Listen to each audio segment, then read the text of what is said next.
बुलढाणा जिल्ह्यातील चिखली येथील आठवडी बाजार तहसील कार्यालय परिसर तसेच राऊतवाडी परिसरात एका पिसाळलेल्या श्वानाने तब्बल 23 जणांवर हल्ला करून चावा घेतल्याची घटना घडली आहे। या हल्ल्यात लहान मुलगा, 2 महिला, एक ज्येष्ठ नागरिक सुद्धा जखमी झाले आहेत। जखमी झालेल्या नागरिकांवर रुग्णालयात उपचार करण्यात आले, तर 8 जणांना बुलढाणा जिल्हा सामान्य रुग्णालयात उपचारासाठी पाठवण्यात आले आहे।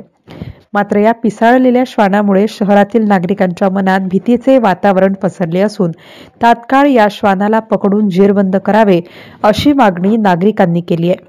त्यानुसार नगरपालिकेने सुद्धा तात्काळ या पिसाळलेल्या श्वानाला पकडण्यासाठी पथक तयार केले आहे। चिखली शहरातील जयस्तंभ चौक, आठवडी बाजार गल्ली परिसरात वावर असलेल्या एक भटके श्वान पिसाळल्याने त्याने नेहमी गजबजलेल्या या भागात काल मोठा धुमाकूळ घातला। या श्वानाने अनेकांवर हल्ला चढविला, यातील काही जण बाल बचावले। मात्र अचानकपणे झालेल्या या हल्ल्यात सुमारे 23 जण जखमी झाले आहेत। MCN न्यूज मराठी करिता रवींद्र शिरस्कार, चिखली। वैद्यकीय अधिकारी ग्रामीण रुग्णालय चिखली आज साधारण 2:30 वाजेच्या दरम्यान पासून कुत्र्याने चावलेले जवळपास 23 ते 24 रुग्ण आपल्या रुग्णालयात आले होते। त्यापैकी पूर्ण रुग्णांना आपण उपचार दिले आणि 8 पेशंट बुलढाणा येथे रेफर केले। त्यांना कॅटेगरी 3चे रॉकबाईट्स होते आणि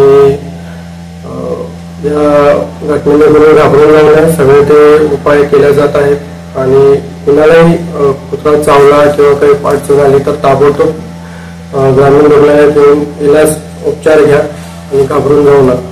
रेफर केलेले जे पेशंट आहेत तर त्यांची संख्या किती आणि रेफर करण्याचं कारण काय? रेफर आपण 8 पेशंट रेफर केले। त्यांना कॅटेगरी 3 म्हणजे थोडं जास्त चावलेलं होतं, मल्टिपल साईट्स होत्या आणि त्यांना अशा वेळी इम्युनोग्लोबुलिन द्यावं लागत असतं, तर ते देण्यासाठी आपण बुलढाण्याला रेफर करतो आणि त्यांना ऑब्झर्वेशन मध्ये ठेवावं लागतं साधारणतः 24 तास।